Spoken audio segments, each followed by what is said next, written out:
మొన్న 15 రోజులకి time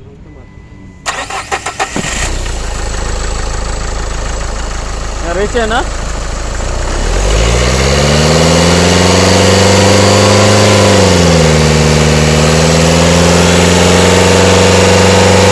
AC on చేయనా